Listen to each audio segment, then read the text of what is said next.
예, 한번 따라하겠습니다. 부활 신앙으로 살리라. 여러분, CCC의 김중곤 목사님께서 우리가 부활을 믿지 않는 것은 대낮에 해를 보고도 태양을 믿지 않는 것과 같다 이렇게 이야기했고, 또 문화부 장관이었던 이여령 박사님은 세상에 진짜 기적 가운데 가장 으뜸되는 기적이 부활이다 이렇게 설명을 했어요. 또 우리 기독교에서 부활은 부활이 무너지면 기독교도 무너질 거예요. 그리고 가장 불쌍한 사람은 부활의 복음을 전하는 저 자신일 거고 그 메시지를 듣고 있는 여러분일 겁니다. 부활이 이렇게 중요하고 이 부활의 사건을 통해서 제자들은 성경의 모든 비밀이 풀렸다 이렇게 이야기할 정도인데, 요한복음 2장 22절 한번 읽어볼까요? 시작. 죽은 자 가운데서 살아나신 후에야 제자들이 이 말씀하신 것을 기억하고 성경과 예수께서 하신 말씀을 뭐했다? 믿었더라 이렇게 이야기합니다. 그러니까 부활의 사건은 진실 가운데 진실이고 또 가장 사실적인 사건이고 또 많은 부활의 증인들이 그 사실을 증언하고 있죠. 그러나 더 중요한 것이 있는데, 주님이 부활하셨다는 사실과 더불어서 그 부활하신 주님이 2000년 전에 부활하신 것이 아니라 부활하셔서 지금도 여기에 나와 함께 하신다는 거, 이게 중요한 겁니다. 나와 함께 하신다. 그리고 그 부활의 능력이 바로 나의 능력이다. 이것이 더 중요한 거죠. 슬픈 마음을 가지고 왔다가 좀 더 홀가분한 마음으로 돌아가는 것도 부활의 능력이고, 또 여러분 다 부활의 은혜를 경험하셨는데 어젯밤에 주무셨다가 아침에 다 깨어나셨죠? 이것도 다 부활의 은혜고요. 저는 어제 몸이 많이 안 좋았어요. 그래서 막 두통약을 먹고 몸살약을 먹고 몸이 이렇게 컨디션이 안 좋았어요. 그리고 잤는데 새벽 2시 좀 넘어가지고 이렇게 채기가 와가지고 다시 깼어요. 그래서 손가락을 10개를 다 땄어요. 이렇게 따고 소화제를 2알을 먹고 아주 그냥 태평생대로 주무시는 사모님을 깨워가지고 등 좀 눌러달라고, 손 좀 이렇게 눌러달라고 그러고 30분 소동을 벌인 후에 잠을 잤어요. 근데 아침에 일어나니까 멀쩡한 거예요. 그래서 이것도 부활의 은혜다. 내가 얼마나 감사한지. 깨우신 이유가 있다는 걸 알았는데 깨어나서 기도했거든요. 네, 이렇게 기도하면서 성도들을 위해 기도하고 또 내 심령을 위해 기도하고 이렇게 하면서 주님이 더 이렇게 깨워서 기도하기를 원하셨다. 몸만 체하는 게 아니라 이렇게 뭔가 우리 인생도 막힌 게 있거든요. 그것이 그 짧은 기도였지만 그걸 통해 주님이 이렇게 여시는 은혜가 있지 않았을까. 또 오늘 주일 아침에 조금 더 하나님의 역사가 필요하시기 때문에 종을 그런 도구로 삼기 위해서 어젯밤에 그런 경험을 하게 하셨다. 이런 고백이 제 안에 있어요. 그렇다면 부활의 능력이란 무엇일까요? 부활의 권세란 첫째는 한번 따라하세요. 부활의 권세는 죄의 권세를 정복한다. 우리가 불행한 이유는 관계가 깨져서 그래요. 사람과 사람 사이에 뭔가 숨기는 게 있고 또 죄책감이 있고 또 감추는 것이 있으면 관계가 깨져요. 마찬가지로 하나님과 우리 사이도 관계가 깨지는 이유는 죄 때문이에요. 뭔가 불편한 거, 우리가 숨기고 싶고 감추고 있는 거, 이런 것들 때문에 하나님과 우리의 관계가 깨지는 거죠. 근데 예수님이 이 땅에 오신 사건은, 특별히 십자가에 죽으시고 부활하신 사건은 십자가의 죽으심으로 우리의 죄를 다 씻어주셨어요. 그리고 부활하심으로 그것을 확증하셨어요. 말씀을 한 절 읽겠는데 로마서 4장 25절이에요. 로마서 4장 25절 시작. 예수는 우리가 범죄한 것 때문에 우리의 살아나셨느니라. 그러니까 우리의 죄 때문에 예수님을 십자가에 내주셨어요. 하나님께서 십자가에서 피를 흘리시고 우리 죄를 씻으셨어요. 부활하심을 통해서 그 사실을 믿고 마음에 모셔드린 자마다 하나님의 자녀가 되는 것을 확증하셨어요. 이 부활로 도장을 찍으신 거예요. 확증하신 거예요. 자, 그러하게 이제부터 하나님의 자녀는 제 지배를 받지 않아요. 예수 안에 있는 자에게는 결코 정죄함이 없어요. 예수 그리스도 안에 있는 생명의 법, 십자가의 법을 따르게 되어 있고 성령의 법, 그 다음에 우리를 이끄시는 성령의 법의 지배를 받는 거예요. 근데 이 지배함은 우리를 불편하게 하지 않고 성령의 지배는 우리를 자유하게 합니다. 춤추게 하고 날개짓하게 해요. 제도약하게 하고 부흥하게 하고 역전하게 해요. 또 형통하게 해요. 또 뚫어내게 하고 또 넘어서게 해요. 또 담장을 넘어가는 가지처럼 풍성하게 하는 것이죠. 자, 말씀을 한 절 읽겠는데 요한일서 3장 9절입니다. 같이 한번 읽어요. 하나님께로부터 난 자마다, 여기서 죄를 짓지 않는다는 것은 정말 우리가 죄를 안 짓는다는 게 아니라, 이제는 죄는 우리가 지을 수 있지만 우리가 죄인이라는 정죄함에 매이지 않고 지옥에 가는 절대 죄 가운데 우리 거하지 않는다는 이야기죠.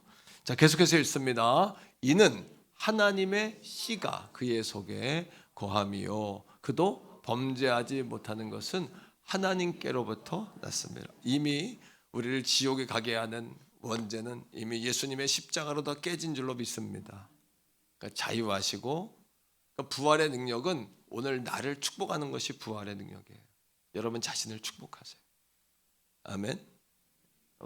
말씀을 준비하는 동안 염려와 근심과 걱정과 두려움과 후회와 그리움과 또 뒤돌아보면서 자유해야 한다, 이렇게 주님 종에게 말씀하셨는데, 여러분 자신을 축복하세요. 여러분에 있는 어두움을 깨뜨리세요. 또 묶임과 눌림을 이 부활의 능력으로 다 풀어 헤치세요. 아멘. 예, 여러분 자신을 축복하셔야 합니다. 자, 예수 안에 있는 자에게는 결코 정죄, 너는 죄인이야, 너는 마귀 자식이야, 이제 거기서 우리는 자유했어요. 하나님의 씨가 내 안에 있고 하나님으로부터 우리는 난 자이기 때문이에요. 두 번째입니다. 예수님의 부활로, 따라합니다. 예수님의 부활로 사단 권세 정복하셨다. 사단에게도 권세가 있어요. 고린도전서 15장 24절입니다. 자, 예수님이 마지막 때를 마지막 때의 사건을 이야기하시면서 이렇게 마귀에게 세 가지 권세가 있다 말씀하세요. 시작.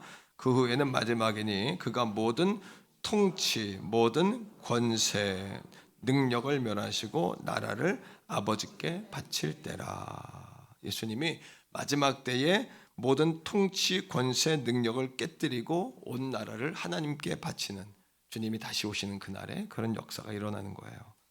첫 번째는 통치입니다. 어둠의 통치. 그 어둠에 사단에게 붙들린 사람이 통치를 하면 어둠이 와요. 예를 들어서 북한 같은 경우에 김정일이나 김일성 이런 분들이, 이런 사람들이 나라를 통치하니까 독재를 하고 또 죽이는 것을 사람을 완전히 도구화하고 이런 역사가 벌어지지 않습니까?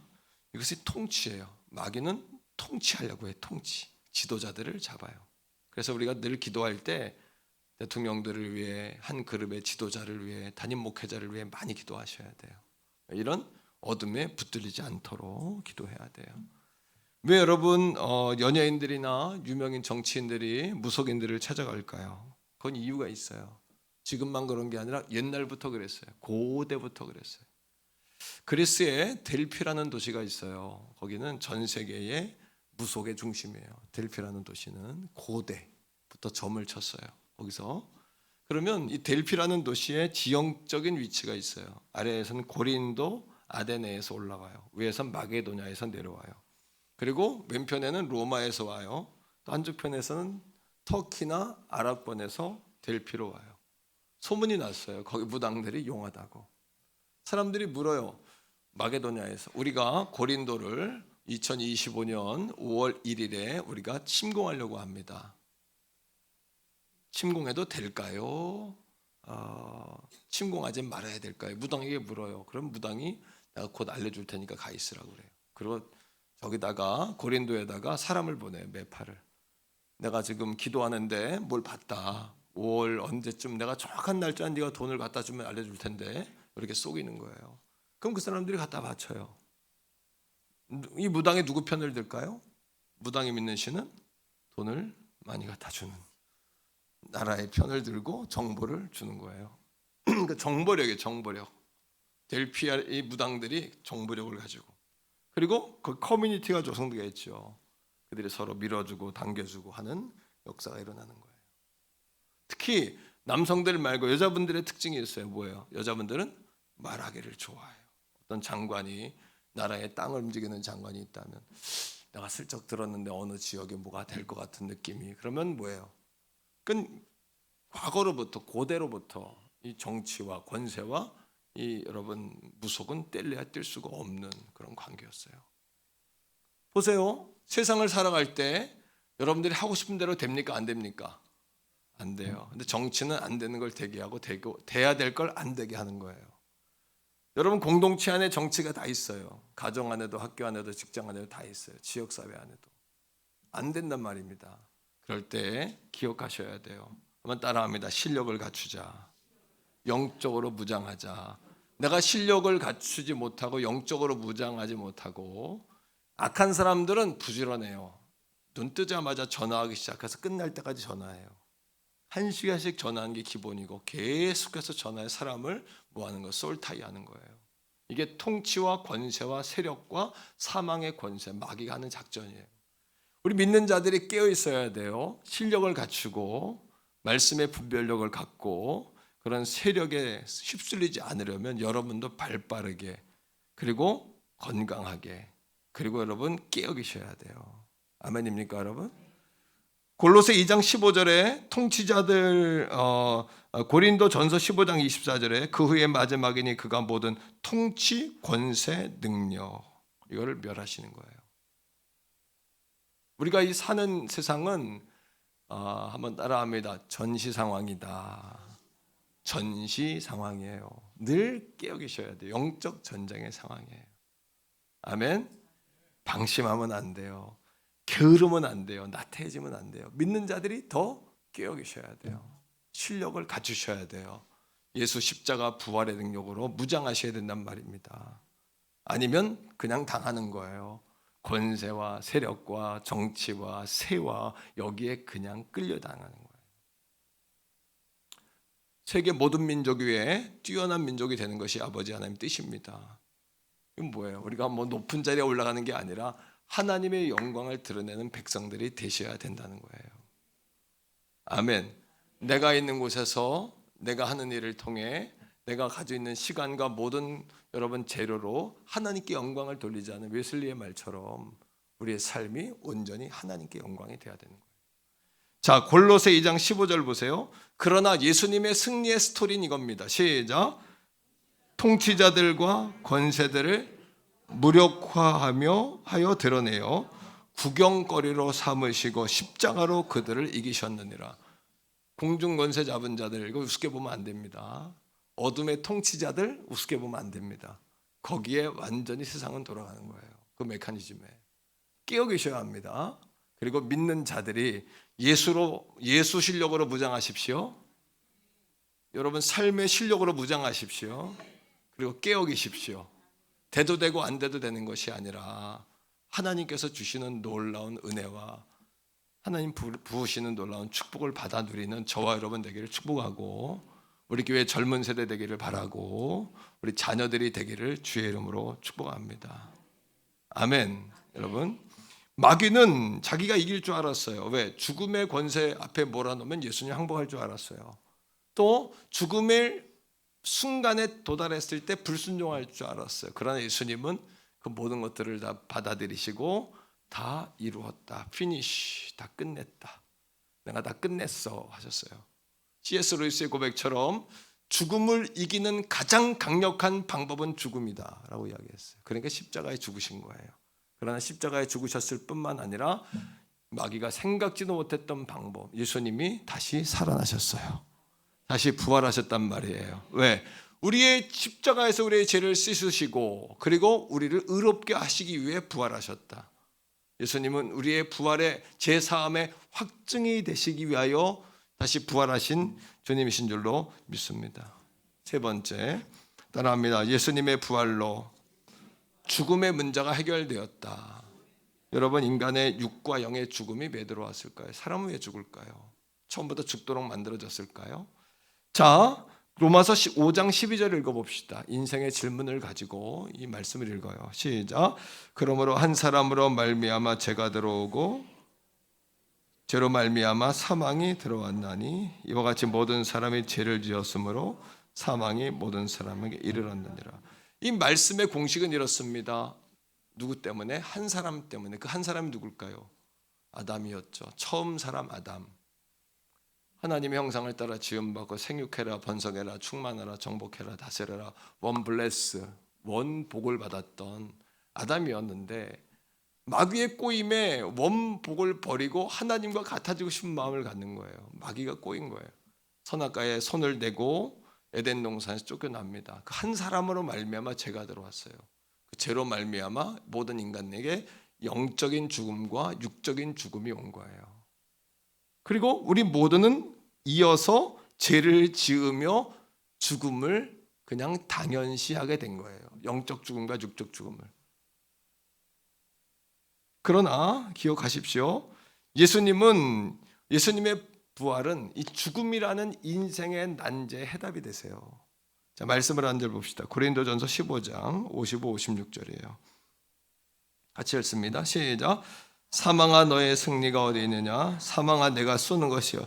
사망은 죽음입니다. 죽음은 뭔가를 쏜다 그러는 거. 거기서부터 죽음이 온다는 얘기입니다. 이 말씀을 잘 해석하십시오. 56절. 사망이 쏘는 것은 죄요. 죄의 권능은 율법이라. 사망이 쏘는 것은 죄예요. 죄로부터 죽음이 와요. 영적 죽음, 육적 죽음. 그리고 이 죄는 누가 규정해요? 율법이 규정해요. 율법이 없으면 죄를 안 질 수 있었던 거 아니야? 그게 아닙니다. 율법이 있었기 때문에 우리가 하나님과 얼마나 멀리 있는지를 깨닫게 되는 거예요. 그래서 율법을 주신 거예요. 그리고 하나님께 기쁨이 되는 길이 무엇인지를 보여주기 위한 것이 율법이에요. 그래서 율법은 뭐와 같다? 길을 안전하게 건널 수 있는 신호등과 같다. 그러나 신호등이 우리를 목적지까지 안내하는 것은 아니다. 예수 그리스도만이 우리 인생의 내비게이션이 되어 주신다는 거예요. 이해가 되시죠? 자, 이런 겁니다. 그러면 율법을 충족시키면 죄가 사라지겠죠. 죄가 사라지면 죽음이 우리를 더 이상 우리를 붙잡고 지옥에 끌고 갈 수 없겠죠. 율법을 충족시키는 방법은 뭡니까? 피 흘림이에요.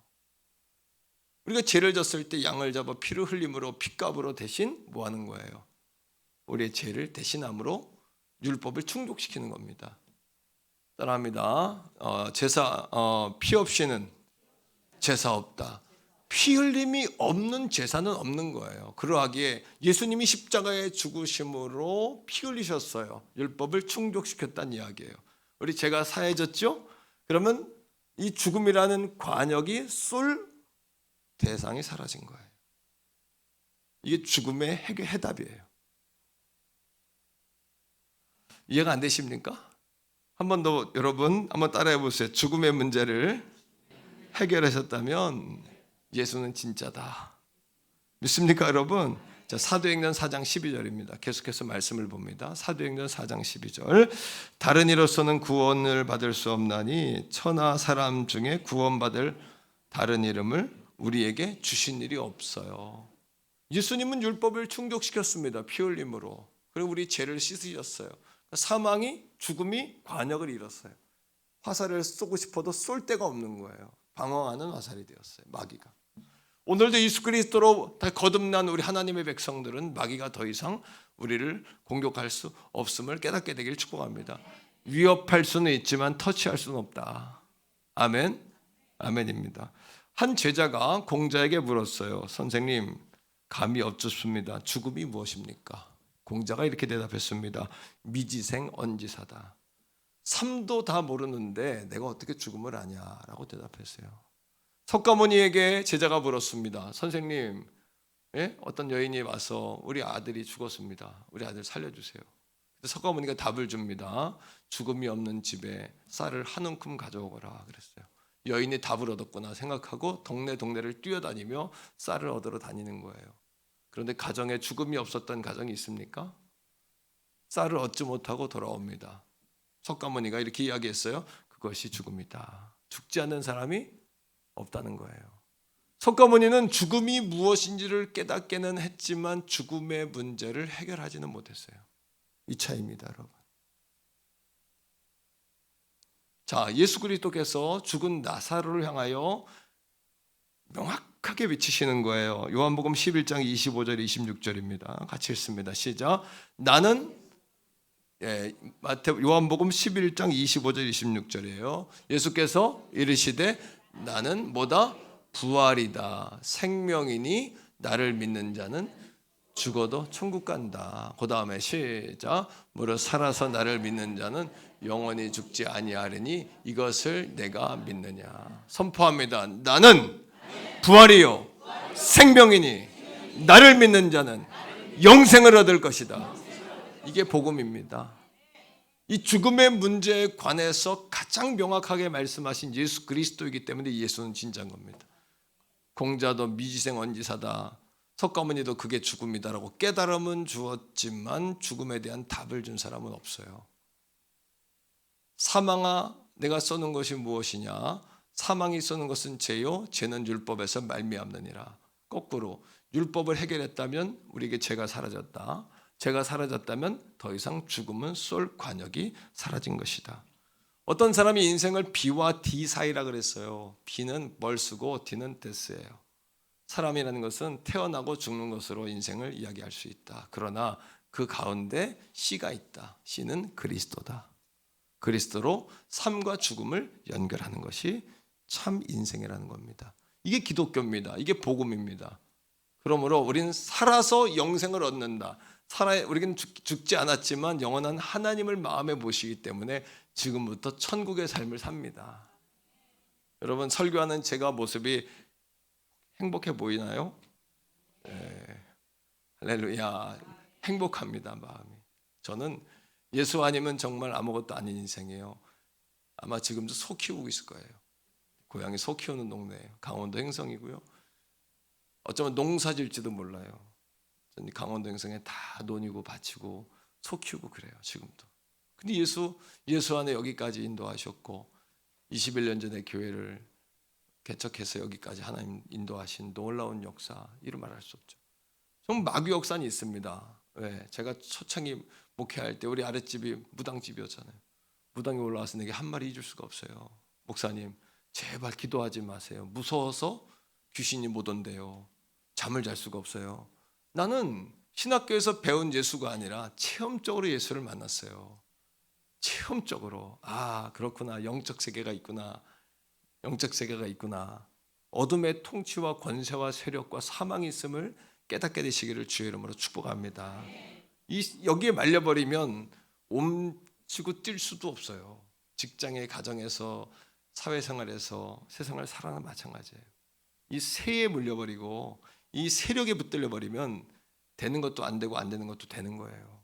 그러나 모든 것들을 깨뜨리고 그 위에서 우리 모든 생사화복을 주장하시는 하나님을 믿는 사람은 영원한 기쁨과 행복이 우리에게 있기에 오늘도 담대할 수 있는 것이에요.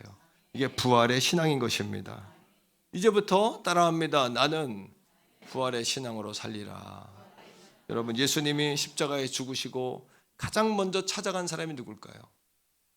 예수님이 저 같으면 죽었다 살아나면 제일 먼저 어머니를 찾아가든지 자식을 찾아가든지 아내를 찾아가든지 나 죽을 때 박수를 쳤던 사람을 찾아가서 원수를 갚든지 아마 그랬을 것 같아요. 예수님은 누굴 찾아가시냐 하면 예수님이 빈무덤 앞에서 울고 있었던 여인을 찾아가세요. 누굽니까? 막달라 마리아. 요한복음 20장 11절에 막달라 마리아가 무덤 곁에 앉아서 울고 있었다라고 이야기해요. 여러분 막달라 마리아는 누굽니까? 막달라라는 그 여러분 단어에서 힌트가 있어요. 막달라는 갈릴리 해변의 서쪽인데 이방과 붙어있는 지역이에요. 그래서 이 여인은 이방인들이 늘 전쟁 침략하고 도적들이 와서 뺏어가고 무역에 성행했지만 타락한 도시 출신이 막달라 마리아예요. 성경은 이 막달라 마리아를 7 귀신 들린 여자다 이렇게 해요. 7 귀신. 7 귀신. 한 귀신 들어도 벅찬데 7 귀신 들리면 존귀한 인간성은 사라지고 거의 짐승과 같이 울부짖으며 살았던 군대 귀신 들렸던 사람이 무덤 옆에 살았던 것처럼 거의 인간의 존귀함과 인간성을 상실한 거의 미친 인간처럼 살았던 그런 여인이에요. 그런 여인을 예수님 찾아가세요. 그리고 그 여인에게서 7 귀신이 떠나가게 하시고 그 여인을 새 사람으로 주님이 세워주신 거예요. 아무도 나를 만나주지 않았는데 예수 그리스도는 not limited예요. 아무것에도 제한받지 아니하는 분이에요. 우리의 환경에도 어떤 사람에게도 살아온 배경에도 예수님은 전혀 여러분 요동하지 않고 우리를 찾아오시는 분이에요. 한번 따라합니다. 예수님은 누굴 찾아오실까? 오늘도 내가 가장 큰 죄인이다. 그러하게 하나님의 은혜 아니면 내가 살 수 없는 존재다. 이런 고백을 하는 사람을 주님이 찾아오세요. 떳떳한 사람, 당당한 사람, 난 주님 만날 만해. 난 헬도리는 했어. 할 만큼 하고 살아. 이런 사람 주님 못 만나요. 나는 죽을 수밖에 없어요. 내가 죄인이고 내가 연약하고 부족해서 이것밖에 할 수가 없고 이렇게밖에 할 수가 없어요. 이런 마음으로 주님 앞에 나오는 자를 주님 만나세요. 이 사건을 통해 깨닫는 3가지 진리가 있어요. 따라합니다. 예수님은 과거를 묻지 않으신다는 거. 예수님은 과거를 묻지 않으세요. 2번째입니다. 예수님은 나에게 십자가 증인이 되라고 말씀하신다는 거. 십자가의 증인이 되라고 말씀하세요. 3번째, 따라합니다. 예수님을 만나면 누구든지 인생의 역전을 맛보게 된다는 거. 7 귀신이라고 막달라 마리아가 7 귀신, 한 귀신도 아니라 7 귀신이 들렸어요. 그래서 이 막달라 마리아의 직업은 창녀였어요. 옷을 벗고 옷을 찢고 괴성처럼 소리를 지르고 머리를 풀어헤치고 그렇게 살던 여인을 예수님 찾아오셔서 그 여인을 위에 머리에 손을 얹고 기도하시고 치유하신 거예요. 오늘 이 아침에도 사랑하는 성도 여러분, 부활의 신앙으로 산다는 것은 부활의 명령을 따라 사는 거예요. 마태복음 28장 6절로 여러분 9절의 말씀을 함께 보겠는데 이것이 바로 무덤 곁에 울고 있던 막달라 마리아에게 주님이 하신 말씀이에요. 4가지의 명령을 찾을 수 있어요. 6절 읽어요. 시작.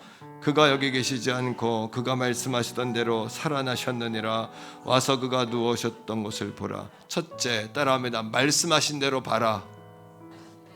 오늘 이 아침에도 말씀하신 대로 부활의 주님을 만나고 여러분 마음의 주인으로 영접하는 모두가 되시기를 축복합니다. 말씀하신 대로요. 2번째 7절 시작. 또 빨리 가서 그의 제자들에게 이르되 그가 죽은 자 가운데서 살아나셨고 너희보다 먼저 갈릴리로 가시나니 거기서 너희가 배우리라 하라. 보라 내가 너희에게 일렀느니라 하거늘. 따라합니다. 빨리 가서 전해라. 한 번 더 빨리 가서 전해라. 4.27 한영원 전도 축제 빨리 가서 전하세요. 이 행복, 이 기쁨, 이 생명, 죽음의 문제를 해결하신 예수 그리스도, 내게 영원한 행복을 주셨고 내 인생에 역전을 주셨고 예수를 만난 자마다 7 귀신 들렸던 막달라의 창녀도 구원받았다면 누구든지 구원하시는 그 예수, 오늘 인생의 무거운 짐과 슬픔과 염려와 두려움과 우울함과 낙심과 곤고함과 모든 질병의 문제를 다 풀어주시고 해결해 주시는 예수의 능력, 그 은혜와 능력이 오늘 이 자리에 있는 모든 분들에게 임하기를 주의 이름으로 축복합니다. 그것이 부활입니다. 교회 오기 전에 답답했던 사람, 우리 교회 오기 전까지 인생이 막혀있고 답답하고 영적으로 세임받지 못했던 분들이 세임 얻는 거, 이게 다 부활의 능력입니다. 3번째 8절이에요. 시작. 그 여자들이 무서움과 큰 기쁨으로 빨리 무덤을 떠나 제자들에게 알리려고 다름질할세. 무서움과 큰 기쁨이 공존했어요. 이게 뭔 일인가 하는 것도 있지만 주님이 살아나신 것이 큰 기쁨으로 다가온 겁니다. 선포합니다. 큰 기쁨. 기쁨은 그리스도인의 표지예요. 책의 표지처럼. 기뻐하십시오. 여러분 얼굴만 봐도 은혜 받도록. 옆에 사람 한번 봅시다. 은혜가 되나 안 되나 보세요 한번. 할렐루야. 예. 여러분들의 생기가 다시 발랄해지기를 축복합니다. 9절입니다. 시작. 예수께서 그들을 만나 이르시되 평안하냐 하시거늘 여자들이 나아가 그 발을 붙잡고 경배했다. 따라합니다. 경배하라. 경배하라. 우리가 부활의 신앙으로 산다는 것은 4가지의 신앙으로 사는 거예요. 첫째는 말씀대로 사는 겁니다. 2번째는 그분을 전하며 사는 것이고, 3번째는 기뻐하며 예배하며 사는 것이에요. 여러분 이제 자신의 삶을 축복하십시오. 다른 사람이 축복하지 않을지라도 축복하세요. 저는 목회하면서 많은 자책감과 눌림과 매임과 사실은 컴플렉스가 많은 사람이에요, 제가. 그런데 그때마다 특히 우리 교회가 비가소원교회 옆에 있었잖아요. 우리 교회는 한 20명 모일 때 비가소원교회는 당시엔 1000명도 넘게 모였어요. 그런데 제 마음에 하나님이 좌절과 낙심을 주는 게 아니라 소망과 용기를 주시는 거예요. 그때 내가 했던 말이 있어요. 한번 따라해 보실까요? 그가 믿는 하나님은 내가 믿는 하나님이시다. 한 번 더, 그가 되면 나도 된다. 그 집 자식이 되면 우리 집 자식도 된다. 그 교회 성도가 되면 우리 성도도 된다. 더 잘 된다. 하나님 축복하신다. 이런 마음을 가지고, 그런 마음을 줍디다. 하나님께서 마음. 지금도 사랑하는 성도들이여, 삶이 어렵고 때로는 고난이 오고 낙심이 있지만 여러분들이 하지 않으면 여러분 자식들이 그 길을 돌파할 수가 없어요. 여러분들이 해내야 여러분 자녀들이 그 길을 가는 겁니다. 지금 우리가 해내야 우리 자손들이 그 뒤를 따라오는 겁니다. 돼도 되고 안 돼도 되는 것이 아니라 해내셔야 돼요. 예수 안에 해내야 하는 겁니다. 주님이 죽었다가 살아나셨다. 내 인생이 지금 죽음 같지만 부활하신 주님 바라볼 때 내가 소망을 갖게 된다. 하나님 도와주신다. 성령님 나와 내게 힘을 주신다. 내가 재도약할 수 있다. 이 믿음을 갖는 것이 부활의 신앙인 줄로 믿습니다. 그리고 현실의 큰 산을 향하여 선포합시다. 큰 산아, 내가 무엇이냐? 평지가 되라. 마른 뼈다귀처럼 무기력해진 여러분 자신을 향하여 이렇게 외치세요. 살아나라. 살아나라. 여러분 자신을 향해서 말입니다. 우울하고 묶여있고 매어있고 인생이 풀리지가 않아요. 그러면요, 주님 앞에 열려있고 인생이 팍 열려있고 나는 부족하지만 주님이 함께 하신다. 이런 믿음을 가지고 예수를 만난 자마다 인생이 바뀌었어요. 베드로에게 물어봅시다. 예수님을 3번이나 부인했던 당신이 어떻게 위대한 사도가 되었습니까? 베드로가 이렇게 대답할 겁니다. 내 눈으로 부활하신 주님을 보았기 때문입니다. 바울에게 물었어요. 사람을 죽일 때 증인으로 서 있었던 예수 핍박자였던 당신이 어떻게 이렇게 순교의 길까지 갔습니까? 바울이 이야기할 거예요. 나는 부활하신 주님을 내 눈으로 봤습니다. 오늘 이 아침 우리도 그렇게 대답할 수 있어요. 삶이 그렇게 힘든데 어떻게 이렇게 웃을 수 있습니까? 교회 나와 기도하고 찬양할 수 있습니까? 그것은 부활절 신앙이 아니라 부활의 신앙, 그 부활하신 주님이 나와 함께 하시고 그 능력이 내 능력이라고 믿기 때문이에요. 그 능력이 내 능력이라고 믿기 때문이에요. 이 시간에 우리 한번 찬양할 때 우리가 기도하는 것보다 더 주시고 오늘도 우리 가운데 함께 하시는 주님 앞에 나의 기도하는 것보다 한번 찬양합니다.